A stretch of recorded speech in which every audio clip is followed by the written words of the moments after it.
By the time the room understood what had happened, it was already over. The challenge had been public. The anger was visible. Witnesses remember the silence afterward more than the moment itself. 9 seconds passed. No raised voice, no spectacle, no injury that required explanation. The furious martial artist left first. Bruce Lee remained, unchanged, as if nothing unusual had occurred. Years later, people still disagreed on what they saw. They agreed on one thing only. After that day, no one questioned him again. The room was unremarkable. A small hall in a Hong Kong studio, plain walls, fluorescent lights that buzzed faintly. On any other day, it could have been forgotten. A place to teach, to meet, to move in circles that never left the floor. But on that day, it carried weight. Bruce Lee arrived quietly, not with announcement, not with gesture. Witnesses later noted the way he moved in controlled, measured. Every step precise, every pause intentional. There was no tension in him, yet the room seemed to contract as if drawn toward a center of gravity only he could create. It was not intimidation exactly. It was certainty. A certainty that had been accumulating for years, unspoken, visible only to those who had paid attention. His reputation preceded him in subtle ways. Stories had circulated, not loudly, not in sensationalist newspapers, but in the whispered conversations of those who had crossed him in gyms, studios, and streets. Accounts of quick demonstrations, sparing in motion yet devastating in result, spread quietly like ripples in water. No one remembered a fight that became a story. They remembered what others said after witnessing it. And now, in this room, those ripples seemed to converge into something heavier, almost tangible. The walls themselves, witnesses later claimed, seemed to absorb the calm authority. Students gathered along the edges, aware of the subtle hierarchy without need for ceremony. Every body shifted minutely as Bruce Lee stood near the center. Hands relaxed, shoulders aligned, eyes steady. The room did not pulse with expectation. It simply watched. Then came the murmurs about the challenge. An unspoken agreement, spreading like scent through the small crowd. Someone had angered him, publicly, without understanding the quiet mastery across from them. There was no yelling, no dramatics. The moment did not need noise. The tension was in the waiting, in the realization that one presence carried the authority that could decide, without question, the outcome. Bruce Lee did not prepare. He did not flex. He simply existed in the space, and the space itself adapted to him. People later remembered how ordinary the surroundings seemed in contrast. Fluorescent light, unpolished floor, the hum of a fan in the corner. And yet, the ordinary was irrelevant, overpowered by what they knew quietly about the man in the center. This was the calm before the inevitable, not like the silence before a storm, but more like the silence of a room that already knows the answer. And in that silence, the story of what would happen in 9 seconds had already begun. He entered the room with a different kind of energy. Not calm, not measured.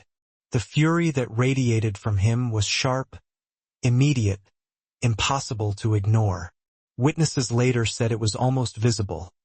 A heat in the air, the tightening of muscles, a quickened breath that contrasted with the stillness surrounding Bruce Lee. This was a man who had built his own reputation, one rooted in skill, aggression, and the certainty that strength was proven through confrontation. And yet, when he stepped forward, there was a subtle hesitation in the room. It wasn't the hesitation of fear, but of recognition, an acknowledgement that the challenge he intended to issue was no ordinary contest. Bruce Lee had already shifted the balance without a gesture, without a word. The challenger's eyes searched the room, the onlookers, the faint reflections on the walls, perhaps for support, perhaps for confirmation. He wanted witnesses. He needed them. The confrontation could not exist in isolation. It required a public stage. And the room, whether by coincidence or design, provided it. People later recalled the tension in simple, almost mundane details. The way the man adjusted his stance, the slight flare of nostrils, the clenching and unclenching of fists. The silence of the hall amplified these small movements, turning them into an orchestra of intention. Each observer noted a kind of gravity, a pull toward the center where Bruce Lee stood, unmoved, almost indifferent. Then the words were spoken, not shouted, not dramatic, just a declaration, calm enough to be recorded in memory without distortion, but sharp enough to leave no doubt. A challenge. Provocation. The question hung in the air like a physical weight. It was in this moment that witnesses recognized the true nature of the confrontation. It was never about skill alone or about physical dominance. It was about authority and the quiet assertion of it. The challenger brought anger. Bruce Lee brought inevitability. The disparity was not in technique or speed. It was in presence, in the psychological terrain of the room, already mapped and dominated by someone who had mastered it. No one moved. No one intervened. The public nature of the challenge made hesitation impossible. The room became a stage, but the outcome had already been foreshadowed in the silent authority Lee carried. And so, the moment that would last 9 seconds began. Not with motion, but with observation, with the slow tightening of attention, as if the room itself were holding its breath. The room was still, but it was a different stillness now. Not the calm that had preceded the challenger's entrance, but a charged, almost tangible tension. Witnesses later described it as the kind of quiet where every eye seemed to fall to the floor, not in submission, but in calculation. People watched the space between the two men, noting the subtlest shifts. The angle of a foot, the tightening of a shoulder, the imperceptible adjustment of weight. No words were exchanged. There was no provocation beyond what had already been stated. And yet, the silence became a participant in the confrontation. The observers, students, bystanders, and fellow martial artists, felt themselves drawn into an unspoken choreography. Every glance, every blink, became part of the unfolding drama, measured and deliberate. The challenger's fury had not subsided. It was still visible in the flare of his eyes and the rhythm of his breath. But he was beginning to register something else. Something subtle yet undeniable. The floor itself seemed to acknowledge the man at its center. Witnesses later noted how even the air around Bruce Lee seemed to resist agitation, as if it had learned to absorb it without responding. It was in these moments, before any motion, that mastery revealed itself. Not in strikes or blocks, but in presence. The psychological space was mapped with precision. Bruce Lee required no demonstration yet. His authority had already altered the room's geometry. Every observer felt it. The challenger felt it too, though he could not name it. A quiet certainty had begun to pull at him, eroding the confidence that had brought him to this moment. Small details became magnified. The slightest exhale from Bruce Lee seemed measured against the tension in the room. The challenger's hands twitched involuntarily. Even those who had come to witness a spectacle realized, almost too late, that they were observing not a fight but a slow, inevitable collapse of expectation. 9 seconds were still ahead, though no one could yet imagine how brief and absolute they would be. And in that silence, in the focused gaze on the floor and the air, the first cracks of inevitability appeared. They were quiet, almost imperceptible, but they were enough. Enough for those present to recognize that what was coming would not be ordinary. The room held its breath. And in that pause, the demonstration had already begun. Not in motion, but in perception. Then it happened. Not with the clatter of aggression. Not with the flourish of motion. It began with the smallest movement. A shift in weight, a subtle pivot, a hand that moved not to strike, but to reposition the space between. Witnesses later struggled to describe it. They could recall the effect, not the mechanics. Time, for those 9 seconds, slowed in a way that only memory can exaggerate. Observers felt each instant stretch, each breath magnified. Bruce Lee did not attack. He did not lunge. He simply occupied the moment with total authority. And in that occupancy, everything else, every challenge, every doubt, every attempt at provocation, collapsed into irrelevance. The furious martial artist reacted, as expected. His instincts, trained for confrontation, attempted to assert themselves. But the subtle dominance of presence, the invisible weight of mastery, rendered every motion ineffective before it could take form. Witnesses later described the sight as almost imperceptible, like watching a shadow shift under a lamp. Movement without struggle, force without resistance. There was no dramatic contact. There was no sound of bodies colliding. The demonstration was psychological as much as physical, carried in the space between them, in the angle of a wrist, in the alignment of a foot.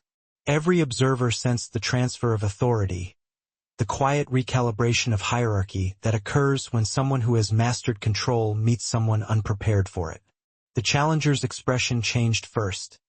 Not pain, not surprise, but confusion. The certainty that had fueled his anger faltered. Witnesses recall the subtle twitch of a jaw, the narrowing of eyes, the hesitation that replaced his fury. Bruce Lee remained calm, steady, observing. He did not celebrate, did not admonish. He simply existed in that room, and 9 seconds were enough. When the 9 seconds ended, the room exhaled collectively, though none could immediately articulate why. The challenger stepped back, then turned, leaving without a word. Not defeated with injury, but undone by inevitability. Bruce Lee's authority had made the contest redundant before it could be fought in any conventional sense. Those present would carry the memory not in the motion itself, but in the stillness that followed. The quiet verification that what had happened was absolute, unassailable, and, most importantly, uncontested. It was not the body that faltered. Not the limbs, not the balance, not the reflexes honed over years of training. It was certainty. The challenger's conviction, the unshakable belief that strength alone could command respect, crumbled first, quietly, internally, before any motion betrayed it. Witnesses later spoke of the subtle indicators. A blink that lasted too long, a shifting of weight as if seeking footing that no longer existed, a tightening around the jaw that had once signaled confidence. Bruce Lee did not push, did not taunt. He did not raise a hand. The demonstration had already moved beyond the physical into the psychological, where mastery asserts itself without force. The silence that followed the 9 seconds was profound. It was the kind of silence that fills a room with awareness rather than emptiness. Every observer felt it differently, but all recognized the same truth. The challenge was over. What remained was the aftermath of perception, what one man believed he could do, measured against what another had already made inevitable. No one spoke at first. The challenger left without a glance back. There was no humiliation in his retreat, though those present noted the subtle surrender in posture, in the absence of resistance. He had not been overpowered in the conventional sense. He had been rendered irrelevant in the hierarchy of presence. Witnesses later reflected that the moment revealed more than skill. It revealed the fragility of ego when confronted with mastery. The room had seen it unfold silently, the subtle collapse of certainty, the quiet assertion of authority, and the invisible recalibration of dominance. This was not victory through motion or strength. It was dominance through restraint, understanding, and psychological clarity. Bruce Lee remained where he had been, steady, calm, unremarkable to any observer who did not understand what had just transpired. His posture did not change. His gaze did not waver. Yet the room itself seemed altered, as if the space now carried the memory of inevitability, of authority demonstrated not through spectacle, but through the absolute quiet of comprehension. And with that, the teaching of the moment was complete. No word, no explanation, no flourish, just presence, and the silent confirmation that mastery is most absolute when it requires no display. The room returned to its usual rhythm, but nothing within it remained the same. People continued their training, their routines, their conversations, but the memory of what had happened lingered, unspoken yet undeniable. Witnesses described a subtle shift in how Bruce Lee was regarded, not as a man who could fight, but as someone whose presence redefined possibility itself. The challenger was not forgotten. He moved through the city, through gyms and studios, carrying a private understanding of what had transpired. No public recounting could fully capture it. The defeat, or more accurately, the quiet collapse of certainty, was internal, enduring, and invisible to the casual observer. And with it came a deeper, slower kind of respect. Over the years, stories of that 9-second encounter grew in retelling, but always carefully, always measured. Each witness preserved the essence, the inevitability, the control, the quiet mastery. It became legend not because it was dramatic, but because it was precise. Because those 9 seconds contained a teaching so clear that repetition was unnecessary. Martial artists who never witnessed the event spoke of it as though it were a study in presence itself. Students analyzed it for years, trying to understand how authority could manifest without aggression, how dominance could be absolute without motion, how a brief, almost imperceptible demonstration could leave a lasting imprint. And in those reflections, the lesson endured. Mastery is not a matter of being seen, but of being recognized. Even decades later, the story persisted, carried quietly through generations. Bruce Lee's approach, his calm authority, his economy of motion, his psychological clarity remained a benchmark. Not for who could strike fastest or win most often, but for who could exist in a space so completely that the space itself acknowledged them. Witnesses, students, and casual observers all remembered the same thing. The door closed, the challenger left, and Bruce Lee stayed. Nothing was destroyed. Nothing was celebrated. And yet, everything had changed. In the quiet aftermath, the story became legend. Not as spectacle, not as drama, but as proof that mastery leaves its mark not in noise or injury, but in inevitability. That presence, control, and subtlety endure longer than any fist, any shout, or any challenge. And the room and those who had watched would never forget it.